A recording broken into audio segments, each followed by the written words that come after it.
आज मैं आप सभी के बीच में मोस्ट इंपॉर्टेंट सवाल को लेकर आया हूं, जो कि आपका वीवीयू यूनिवर्सिटी और बीबीएमक्यू यूनिवर्सिटी के लिए मोस्ट इंपॉर्टेंट सवाल है। जो सवाल को हम लोग आज की क्लासेस में हल करेंगे वो सवाल है बिग बैंग थ्योरी के ऊपर। ये मोस्ट इंपॉर्टेंट सवाल है और दोनों यूनिवर्सिटी के लिए हर साल एग्जाम में आपसे पूछा जाता है कि बिग बैंग थ्योरी। आइए आज की क्लासेस को हम लोग स्टार्टिंग करते हैं बिग बैंग के ऊपर। इस थ्योरी के ऊपर बढ़िया तरीके से थ्योरी को कंडक्ट करेंगे, पढ़ाई करेंगे और विस्तार पूर्वक क्लासेस को कंटिन्यू करेंगे और एकदम आसान भाषा में हम लोग समझेंगे बिग बैंग थ्योरी के रहस्य के बारे में। ठीक है, इस रहस्य के बारे में बिग बैंग थ्योरी आपने बहुत सारे क्लासेस किए हैं, तो एक आज यूनिक तरीके से आज की क्लासेस को हम लोग करते हैं और दोनों यूनिवर्सिटी यानी बीबीएमक्यू और वीवीयू यूनिवर्सिटी के लिए बहुत ही इंपॉर्टेंट सवाल को, अगर इसी प्रकार की सवालों को अगर आप और भी देखना चाहते हो तो कमेंट सेक्शन में कमेंट कीजिएगा और हमारे साथ इस जर्नी में बने रहिए। बिल्कुल विस्तार पूर्वक क्लासेस को आज करने वाले हैं। चलिए क्वेश्चंस को देखते हैं कि बिग बैंग सिद्धांत की विस्तार से चर्चा करें और इसके उद्भव प्रक्रिया और वैज्ञानिक सीमाओं को समाहित करें। Discuss the big bang theory in details covering its origin, process and scientific limitations. यह है बिग बैंग। बिग बैंग अगर शब्दों के ऊपर आते हैं, पहले आते हैं बिग बैंग। पहले हम लोग कुछ चीजों को हम लोग देखेंगे, पिक्चर के माध्यम से कुछ चीजों को देखेंगे। Big bang the theory of universe, यानी यूनिवर्स इस पूरे ब्रह्मांड की बनने का वो पहला घटना जहां से ये पूरा यूनिवर्स पूरा ब्रह्मांड बना वो था बिग बैंग। बैंग एक वर्ड, बैंग का मतलब क्या है ना, बैंग एक साउंड वर्ड है। बैंग आवाज, बैंग आवाज कहां से आता है ना, बैंग किसी बॉम्ब जब धमाका होता है, बॉम्ब फटता है ना तो बैंग करके आवाज आता है। तो एक धमाके की आवाज, बड़ा धमाका, इसका हिंदी में अगर हम लोग अनुवाद करते हैं तो बड़ा धमाका। जिस बड़ा धमाका से पूरे विश्व की, पूरे इन ब्रह्मांड की सृष्टि हुआ और सृष्टि होने से पहले एक पिंड था, वो पिंड टूटा। एक पिंड टूटने के बाद उस पिंड में धमाका हुआ और उसका पार्टिकल्स पूरे ब्रह्मांड पर, पूरा स्पेस पर इस तरह से बिखर गया। जैसे एक बॉम्ब होता है ना, हथगोला दिखेगा, हथगोला जब फटता है तो हथगोला फटने के बाद उसके अंदर जो छर्रे होते हैं, स्प्लिंट्स होते हैं, वो धमाके के साथ तेज आवाज, रोशनी और बारूद के गंध के साथ वो फैलता है स्प्लिंटर। उसी तरह से ये फटा और चारों तरफ फैला। ठीक, अब इस थ्योरी को हम लोग इस थ्योरी के आंसर को हम लोग करने वाले हैं। बिग बैंग सिद्धांत आधुनिक विज्ञान की वो महानतम उपलब्धि है जो हमें शून्य से अनंत तक की यात्रा का मार्ग दिखाता है। जीरो से लेकर के अनंत तक की यात्रा, शून्य से लेकर के अनंत तक की यात्रा, जब कुछ पहले नहीं था और उस अवस्था से लेकर के अब ऐसा अवस्था जो खत्म ही नहीं होता है, ये अनंत की यात्रा, शुरू से अनंत की यात्रा की और हम लोग पढ़ते हैं बिग बैंग थ्योरी के माध्यम से। यह सिद्धांत केवल एक खगोलीय घटना का वर्णन नहीं है, बल्कि यह समय, अंतरिक्ष, पदार्थ और ऊर्जा के अंतर संबंधों की एक जटिल गाथा। केवल एक धमाका नहीं है, एक आकस्मिक, एक खगोलीय घटना नहीं है, बल्कि समय, टाइम, स्पेस, अंतरिक्ष, उसमें पाए जाने वाली अलग अलग पदार्थ हैं और एनर्जी, इन सभी का इंटर रिलेशंस को दिखाता है बिग बैंग थ्योरी। आज से लगभग 13.8 अरब वर्ष पहले, जिसे हम समय की शुरुआत मानते हैं, संपूर्ण ब्रह्मांड की ऐसी एक अवस्था था जिसे कल्पना करना भी कठिन है। एक ऐसा अवस्था जिसके बारे में हम और आप कल्पना नहीं कर सकते हैं और आज से लगभग 13.8 अरब वर्ष की ये शुरुआत की समय, जहां पर संपूर्ण ब्रह्मांड एक ऐसी अवस्था में था जिसका हम लोग आज की दुनिया में कल्पना नहीं कर सकते हैं। यह एक सिंगुलैरिटी थी, एक ऐसा बिंदु, ये एक सिंगुलैरिटी थी, यानी एक ऐसा बिंदु जिसका आकार एक परमाणु के नाभिक से भी अरबों गुना छोटा था। लेकिन जिसका तापमान और घनत्व अनंत इनफाइनाइट था। बिग बैंग बाहरी विस्फोट नहीं था जैसा कि हम पटाखों या फिर बमों में देखते हैं, बल्कि यह स्वयं स्थान का ही एक तीव्र और अचानक हुआ फैलाव था। यह अचानक अंदर का फैलाव, यह बाहरी विस्फोट नहीं था, अंदर से फैलाव हुआ। ठीक, चलिए आगे की ओर बढ़ते हैं।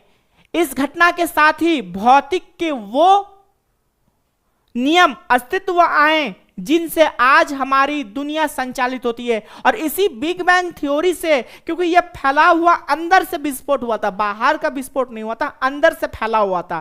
प्रेशर के कारण, तापमात्रा के कारण, हीट के कारण अंदर से फटा, चीजों अंदर से फट गया था, विस्तार हुआ था।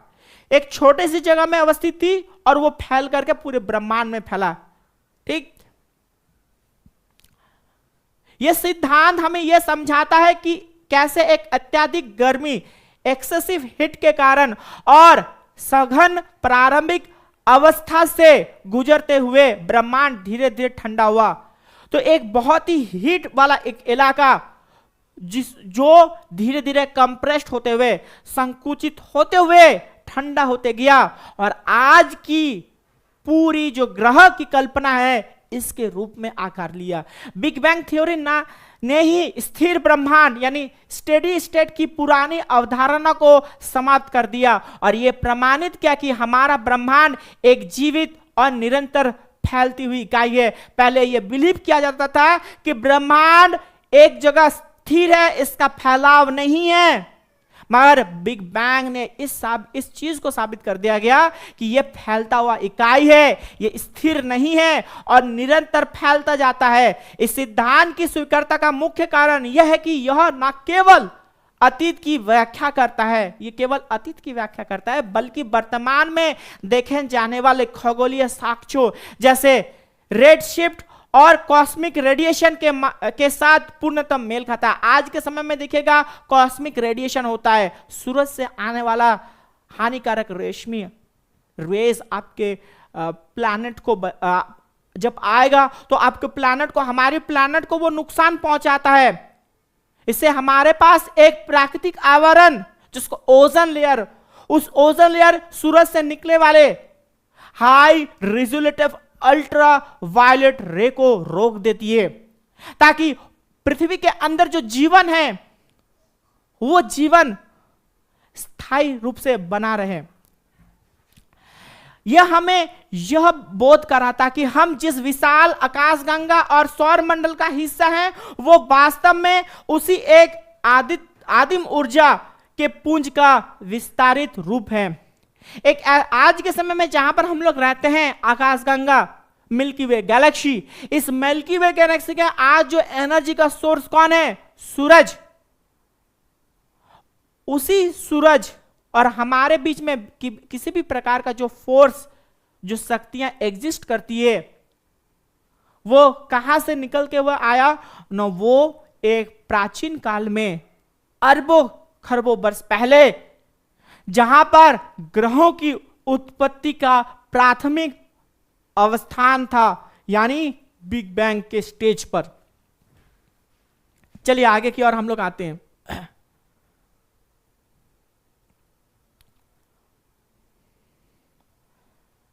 सिद्धांत के प्रमुख प्रतिपादक, बिग बैंग थ्योरी के बारे में हम लोग देखते हैं, अभी विस्तार पूर्वक चर्चा करते हैं, आसान भाषा में इसको चर्चा करते हैं।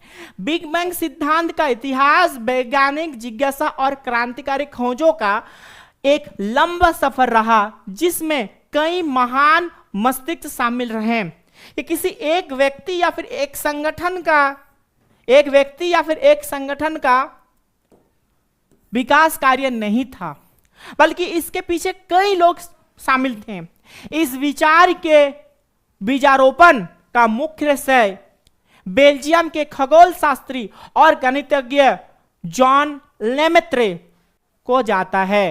यानी बिग बैंग थ्योरी का मूल प्रतिपादक अगर किसी को माना जाता है, जो इस पूरे महान थ्योरी को हमारे सामने लाकर खड़ा किए थे, वह है बेल्जियम के खगोल शास्त्री और गणितज्ञ जॉर्ज लेमेत्रे।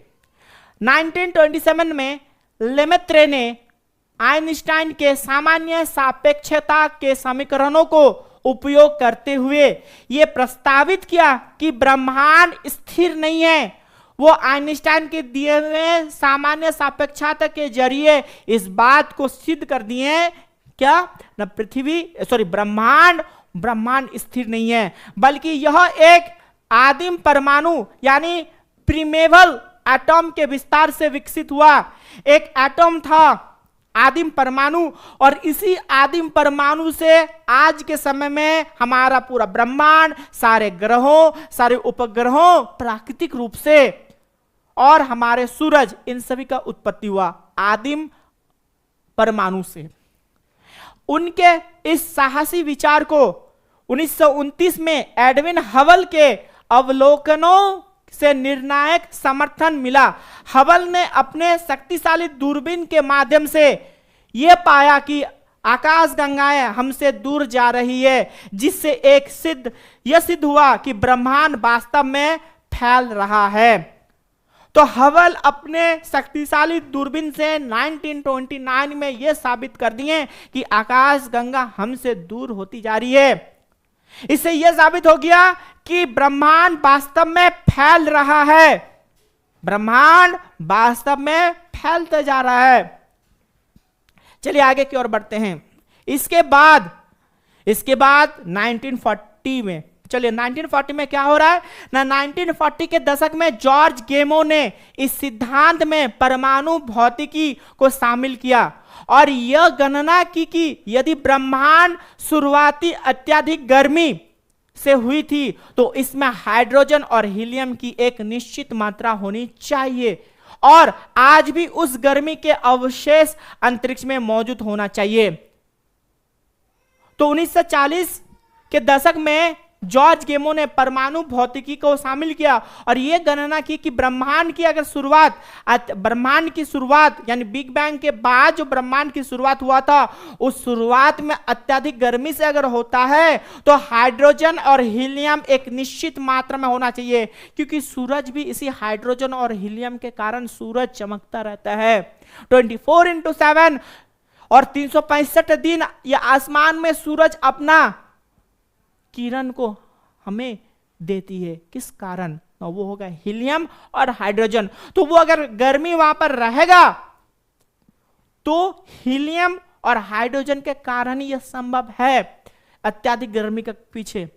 हालांकि बिग बैंग नाम इस सिद्धांत को एक कड़े आलोचकों फ्रेड हॉयल ने 1949 में एक बीबीसी रेडियो कार्यक्रम के दौरान मजाक उड़ाते हुए दिया था, लेकिन विडंबना यह रही कि यह नाम आगे चल करके इस सिद्धांत की वैश्विक पहचान बन गया। मजाक में इस थ्योरी का नाम पड़ गया था, मजाक में इस थ्योरी का नाम पड़ा था बिग बैंग थ्योरी। किसके द्वारा दी गई थी ना, इस पूरे सिद्धांत में यानी पृथ्वी की शुरुआती पर्याय पर एक परमाणु था, एक विशाल पिंड था, उस विशाल पिंड में अत्यधिक टेम्परेचर के कारण वो विस्फोट हुआ और वो फैलता गया। विस्फोट से निकलने वाले सारे जो कंपोनेंट्स, विस्फोट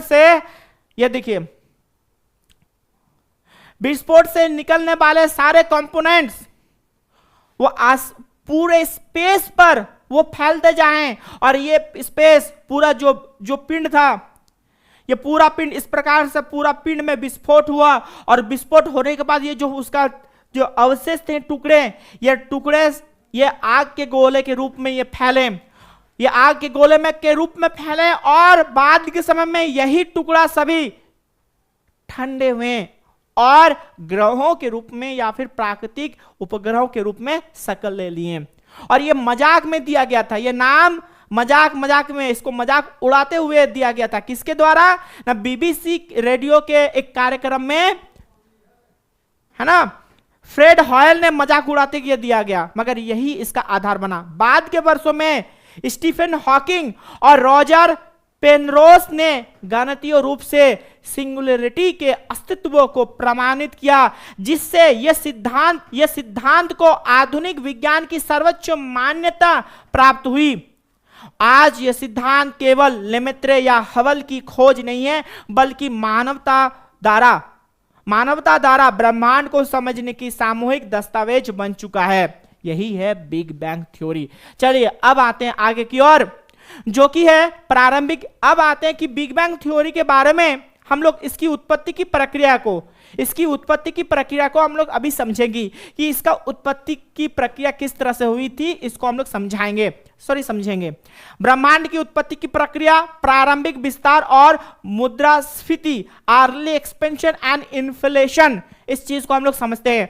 ब्रह्मांड के जन्म के ठीक बाद के समय को प्लैंक युग कहा जाता है, जहां समय का माप 10⁻⁻43 सेकंड से भी कम था। यानी एक ऐसा अवस्था आया जो विस्फोट हुआ, और विस्फोट के बाद का समय क्या था ना, 10 कितना समय में इसका विस्फोट के बाद हुआ था, 10⁻43 सेकेंड से भी कम था, और तापमान खरबों डिग्री सेल्सियस था, और यहां पर तापमात्रा बहुत ही खरबों डिग्री सेल्सियस था।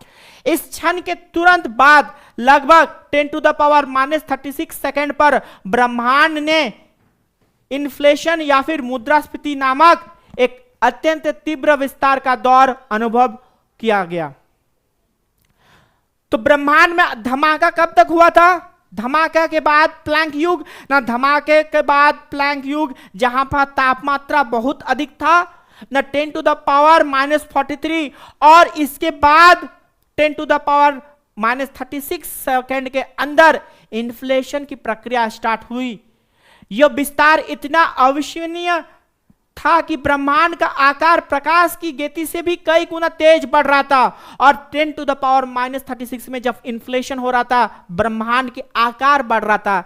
धमाका का पहला स्टेज हुआ, यानी प्लैंक युग, जहां पर टेम्परेचर बहुत ज्यादा अधिक हो गया था, और ये धमाका के बाद 10⁻43 सेकंड के बाद हुआ था, और इसके बाद 10⁻36 पृथ्वी ब्रह्मांड के आकार बढ़ते जा रहा था।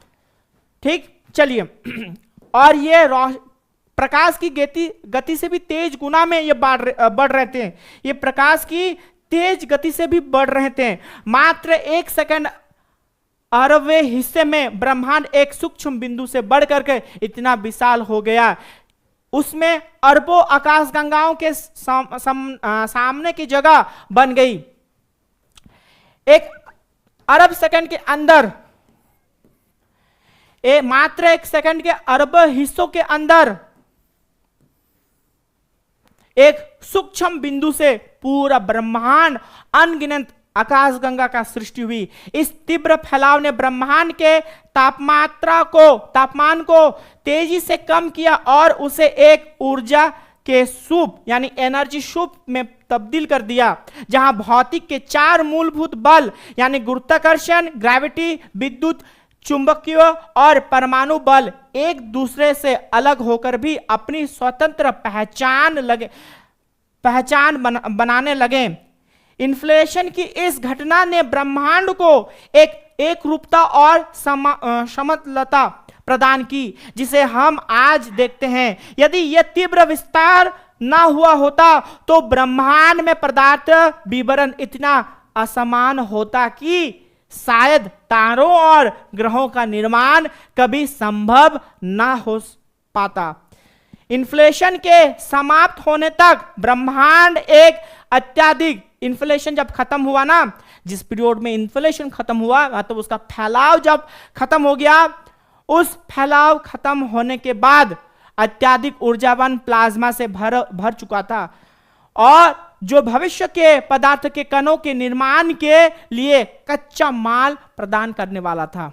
जो चीज अभी पहले दिखाएं, विस्फोट हुआ, कच्चा माल बिखरा हुआ टुकड़ा, एक बिंदु, एक सूक्ष्म पदार्थ, और एक सूक्ष्म पदार्थों से 1 अरब सेकंड के कम हिस्से में इतना पूरा ब्रह्मांड का विस्तार हुआ, और उसका जो रॉ मटेरियल उस खगोलीय घटना से हुआ, उस बड़ा धमाका से हुआ। चलिए आगे की ओर बढ़ते हैं। कणों और परमाणु का निर्माण, formation of particles and atoms.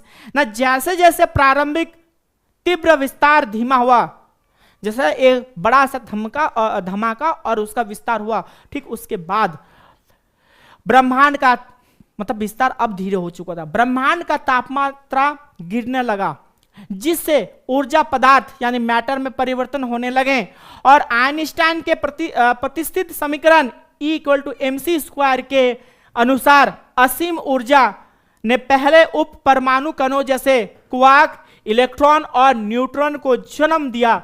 Big bang के पहले 1 सेकंड के भीतर ही क्वार्क आपस में जुड़कर प्रोटीन और न्यूट्रॉन बनने लगे। 1 सेकंड के अंदर जब विस्फोट हुआ ना, विस्फोट होने के बाद उसका विस्तार हो रहा था, 1 सेकंड के अंदर हो रहा था, तो उसी समय क्वार्क का निर्माण हुआ।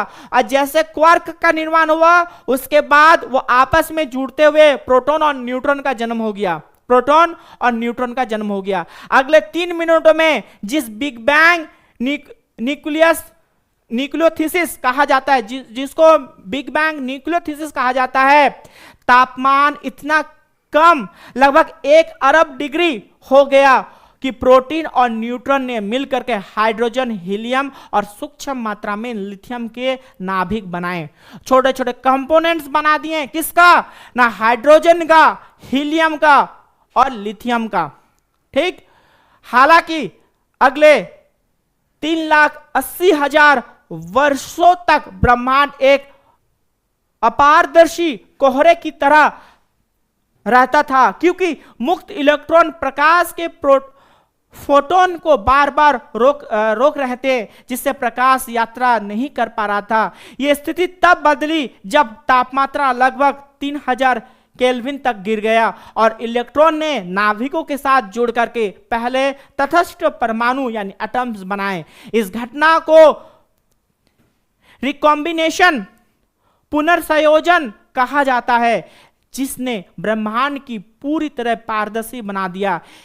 इसी समय प्रकाश की पहली किरण मुक्त हुई, जो आज भी अंतरिक्ष में कॉस्मिक माइक्रोवेव बैकग्राउंड रेडिएशन यानी CMB के रूप में गूंज रही है। परमाणुओं के इस निर्माण ने ब्रह्मांड को ऊर्जा के युग से पदार्थ के युग में धकेल दिया। चलिए आगे की ओर बढ़ते हैं। अगला पॉइंट, तीसरा पॉइंट, न तारों और आकाशगंगाओं का उदय, rise of the stars and galaxies. इस पॉइंट को हम लोग करते हैं। देखिए, परमाणु के निर्माण के बाद, जब परमाणु का निर्माण हो गया था, तो परमाणु के निर्माण के बाद ब्रह्मांड में एक लंबा अंधकार युग यानी डार्क एज आया, जो लगभग 40 करोड़ वर्ष तक चला। डार्क एज कितना वर्ष तक चला? 40 करोड़, क्योंकि उस समय प्रकाश देने वाले कोई तारा मौजूद नहीं था। ब्रह्मांड का निर्माण हो चुका था और ब्रह्मांड के निर्माण के 40 वर्ष तक एकदम डार्क एज था, पूरा स्पेस ही एकदम अंधेरा, क्योंकि इसको प्रकाश देने के लिए कोई तारा उसमें उपस्थित नहीं था। इस दौरान पूरे ब्रह्मांड में केवल हाइड्रोजन और हीलियम गैस के विशाल बादल फैले हुई थी। और इस समय पूरे ब्रह्मांड में, शॉर्ट क्वेश्चन याद रखेगा इस पॉइंट से, ना ब्रह्मांड में इस समय हाइड्रोजन और हीलियम जैसे गैसों से भरा हुआ था, गैसों के बादल से भरा हुआ था। चलिए आगे की ओर बढ़ते हैं। धीरे धीरे गुरुत्वाकर्षण के अदृश्य बल ने इन गैसों के बीच सूक्ष्म विषमताओं पर काम करना शुरू किया और गैसों के बादलों को सघन केंद्रों में इकट्ठा किया। ग्रेविटी ने इनको विवश किए एक साथ, जो अभी ये फैले थे, और ग्रेविटी के कारण ही एक जगह में ये सेंट्रलाइज्ड होते जा रहे थे। जैसे जैसे बादल संकुचित होते जा रहे हैं, जैसे जैसे ये बादल सिकुड़ते जा रहा था, बादल फैला था अब सिकुड़ रहा है, तो उनके केंद्रों में दबाव और तापमान इतना बढ़ गया कि नाभिकीय संलग्न यानी न्यूक्लियर फ्यूजन की प्रक्रिया शुरू हुई और पहले तारों का जन्म हुआ।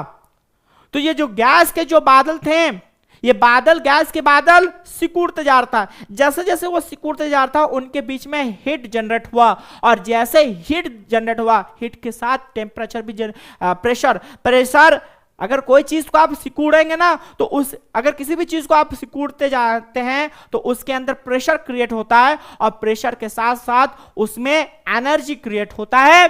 उसमें तापमात्रा क्रिएट होती है और इसी तापमात्रा के कारण ही नाभिकीय संलयन यानी न्यूक्लियर फिशन की प्रक्रिया शुरू हुई और पहले तारों का जन्म हुआ। इन पहले तारों के समूह ने मिलकर के पहली छोटी आकाशगंगाओं का ढांचा तैयार किया, जिसको हम लोग प्रोटो गैलेक्सी, जो तारा छोटा छोटा तारा बना, उस तारों ने प्रोटो गैलेक्सी का निर्माण किया।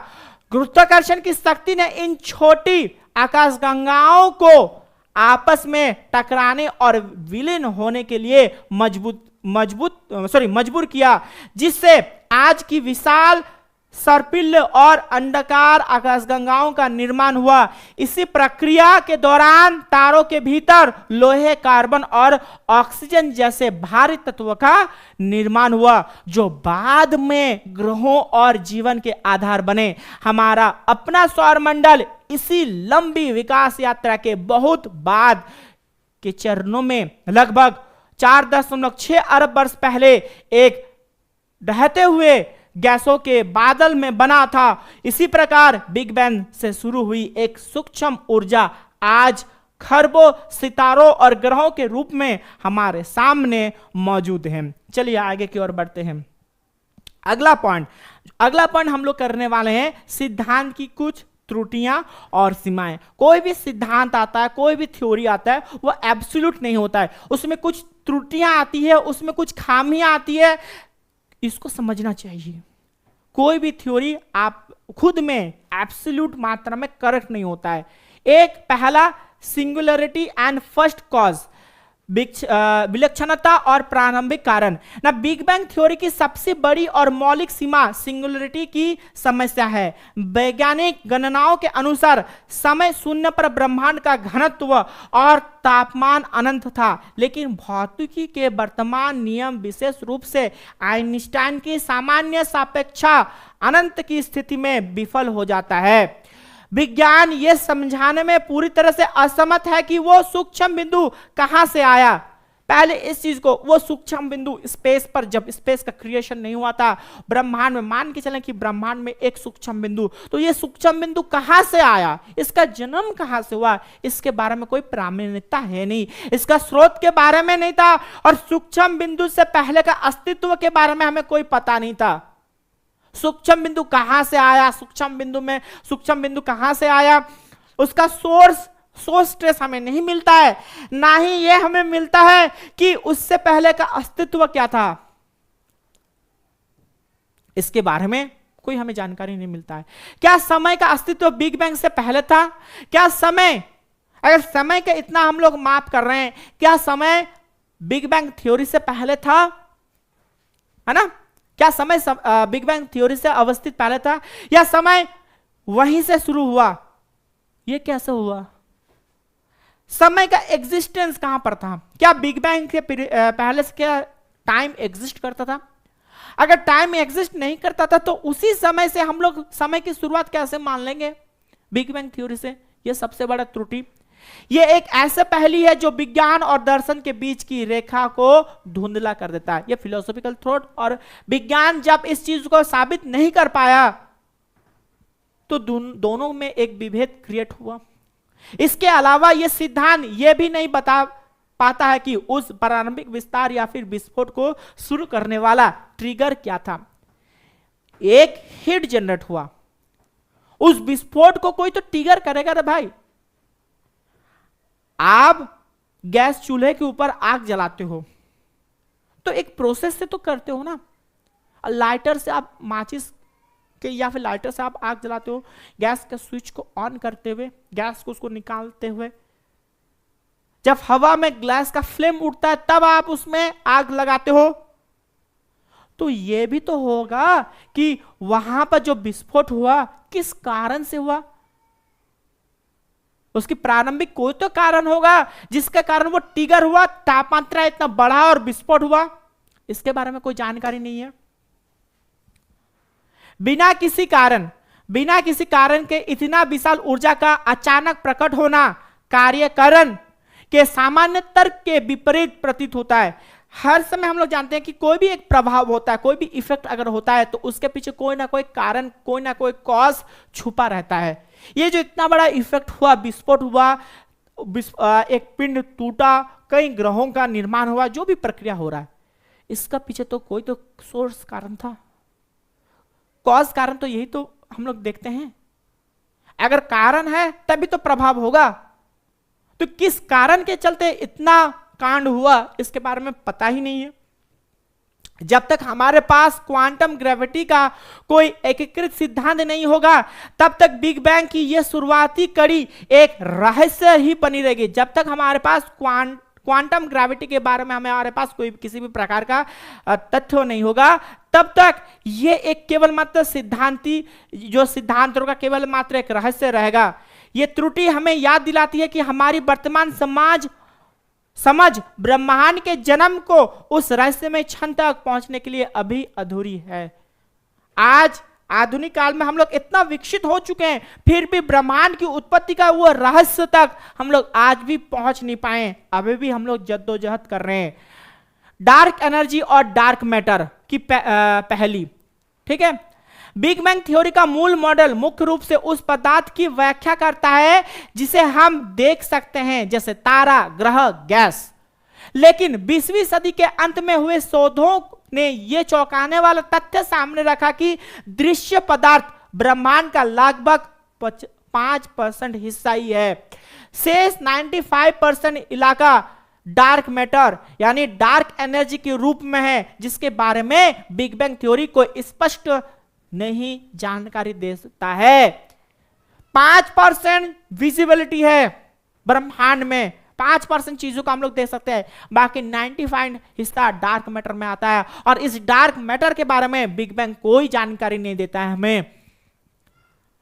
ठीक, चलिए आगे की ओर बढ़ते हैं। विशेष रूप से डार्क एनर्जी एक ऐसी रहस्यमय शक्ति जो ब्रह्मांड के विस्तार को गति को धीमा करने के बजाय उसे और तेज कर रही है। वो कौन सा एक शक्ति ऐसा है डार्क एनर्जी जो ब्रह्मांड की जो स्पीड है उसको कम करने के बजाय उसको और ज्यादा एनहांस कर रहा है, शक्ति को और ज्यादा बढ़ा रहा है।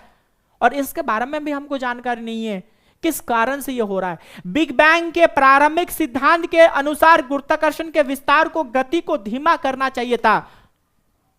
बिग बैंग के थ्योरी के अनुसार गुरुत्वाकर्षण को जो विस्तार हो रहा था उसको धीमा करना था, लेकिन प्रक्षेपण इसके ठीक विपरीत हुआ।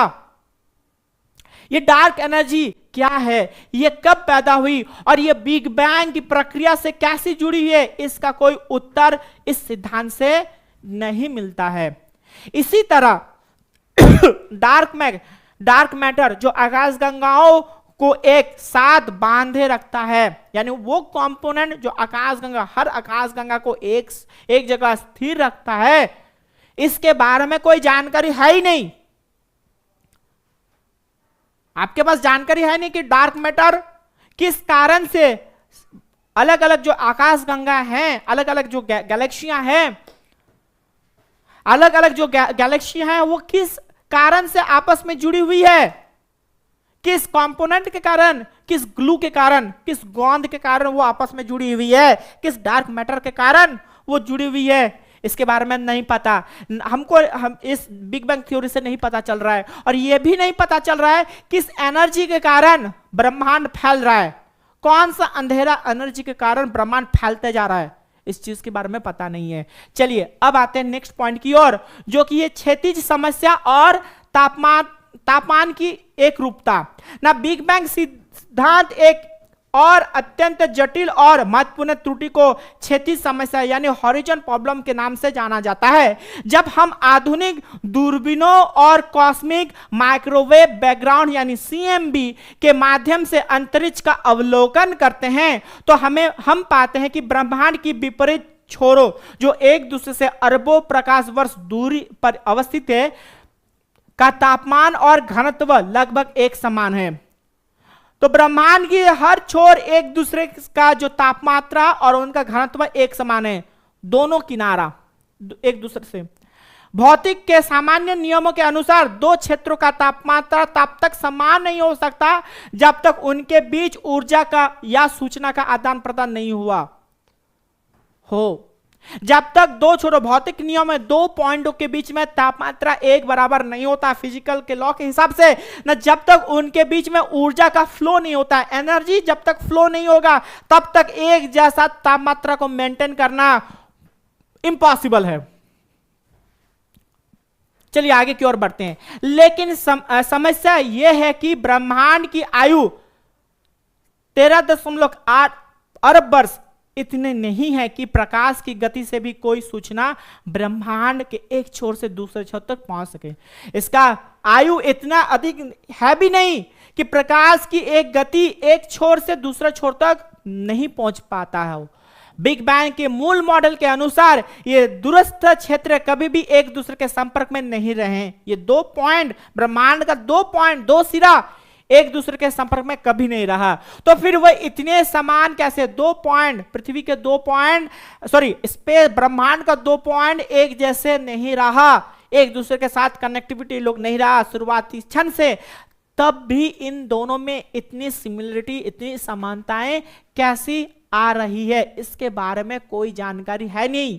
यह वैसा ही है जैसा आप दो अलग अलग कानों में रखी चाय की दो अलग अलग कोनों में रखी चाय की प्यालियों का तापमान बिल्कुल एक जैसा पाएं जबकि वो कभी पास ना आई हो। यद्यपि इन्फ्लेशन थ्योरी यह कहकर इसका समाधान देने की कोशिश करती है कि विस्तार से पहले ये क्षेत्र संपर्क में थे, लेकिन यह समाधान अभी भी कई गणितीय विसंगतियों से घिरा हुआ है। बिग बैंग का प्रारंभिक मॉडल इस अत्यधिक एक रूपता का कोई ठोस भौतिक कारण बताने में विफल रहा।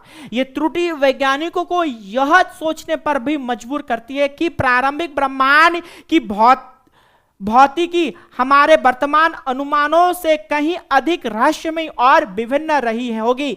बिना किसी संचार के पूरे ब्रह्मांड का एक जैसा व्यवहार करना इस सिद्धांत का पूर्णता पर एक बड़ा वैज्ञानिक प्रश्न चिन्ह है। चलिए आगे की ओर बढ़ते हैं। अब आते हैं निष्कर्ष की ओर, ठीक है ना। संपूर्ण विश्लेषण के उपरांत यह कहा जा सकता है कि बिग बैंग थ्योरी मानव इतिहास की सबसे साहसी और बौद्धिक रूप से समृद्ध वैज्ञानिक व्याख्या है। यद्यपि इसमें डार्क एनर्जी, सिंगुलरिटी और प्रारंभिक कारणों जैसे कुछ गंभीर सीमाएं और त्रुटियां मौजूद हैं, लेकिन यह सिद्धांत ब्रह्मांड के विकास को समझने के लिए अब तक का सबसे ठोस आधार प्रदान करता है। एडविन हबल द्वारा खोजी गई रेड शिफ्ट और 1964 में खोजी हुई कॉस्मिक माइक्रोवेव बैकग्राउंड रेडिएशन ने इस सिद्धांत को मात्र एक कल्पना से हटकर के एक वैज्ञानिक प्रामाणिकता प्रदान की है। यह सिद्धांत हमें यह सिखाता कि ब्रह्मांड स्थिर और निर्जीव नहीं है, बल्कि यह एक गतिशील इकाई है जिससे अपना एक जन्म हुआ और संभवतः इसकी एक अंत भी होगा। यह विज्ञान की उस निरंतर यात्रा का प्रमाण है जहां हर नई खोज हमें सच्चाई की और करीब ले जाती है। जेम्स वेब जैसे आधुनिक टेलीस्कोप और सर्न में होने वाले प्रयोगों के माध्यम से हम आज उस शून्य क्षण के रहस्य को सुलझाने की कोशिश कर रहे हैं। अंततः बिग बैंग थ्योरी हमें एक गहरा दार्शनिक संदेश भी देता है कि किस अनंत ब्रह्मांड में मौजूद हर तारा, हर ग्रह और हम स्वयं उसी एक प्राचीन और असीम ऊर्जा के बिंदु से उपजे हैं। हम सब वास्तव में सितारों की धूल यानी स्टार स्टफ हैं और बिग बैंग की वो गूंज आज भी हमारे अस्तित्व के भीतर और अंतरिक्ष की गहराइयों में समाई हुई है। तो आज के लिए इतना ही, मिलते हैं एक नए वीडियो पर। अगर अगले टॉपिक के ऊपर आपको वीडियो चाहिए तो कमेंट सेक्शन में कमेंट कीजिएगा।